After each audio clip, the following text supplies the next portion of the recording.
I got pregnant 4 days ago. Huh? The cups are still... My section head muttered as he returned to his desk. The smell of tobacco mixed with the stale evening air. He kept going. When was that? Oh yeah, the meeting we had after lunch. He said the last part a bit louder. He can say it as loud as he wants. It's not like they're gonna get up and walk themselves to the sink. Nobody looked up. And why should they? He wasn't talking to them. I, too, lowered my gaze. I kept my eyes on my computer, staring at one spot on the screen. The flat gray disintegrated into a pattern of lines. I'm busy. I really am. I have a deadline to meet. And I have to finish my report for the first half of the year, just like everybody else.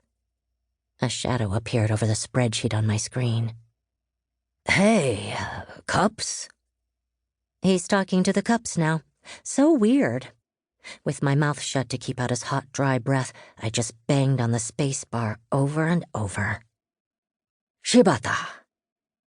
The section head was right behind me. I felt like I could see the cigarette smoke. Shibata, the coffee cups are still out. The cups in the meeting room. Oh, okay. As I slowly stood up, he returned to his chair at the far end of the line of desks. He adjusted the orthopedic seat cushion he'd bought online and sat down. Everyone kept their heads down. Of course they did. The dirty cups weren't their responsibility. I bet the cups had never even crossed their minds. I picked up a trash can that lay on its side in the middle of the walkway, then made my way to the meeting room. What we called the meeting room was nothing more than a space equipped with a few small tables and chairs. The partitions that set it off had scraps of transparent tape stuck all over them. How did they get there? What purpose did they serve? I had no idea, but every screen on the floor was the same, covered in countless sticky bits of tape. There was a conference room downstairs, but it didn't get much use. It was reserved for department managers and above. What I did wasn't supposed to be an act of rebellion, more like a little experiment. I was curious.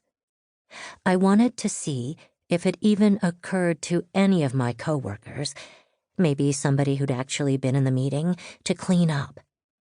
Geez, what a long meeting. I thought it was never gonna end. Oh, the coffee cups. We can't just leave them like that, right? It's too much to ask Shibata to do it. I mean, she's the one who made the coffee for us and brought it over.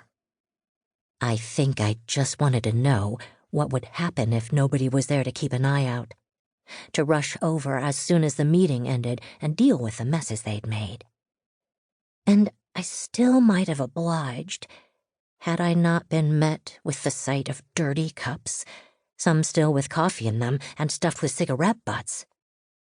The odor of old cigarettes left sitting there for hours, it was now 4:30 in the afternoon, was too much for me. "Excuse me," I said as my section head walked by, no doubt on his way to the break room. He had his mug and a tea bag. Lately he'd been obsessed with medicinal tea. "Do you think you could take care of the cups today?" Huh?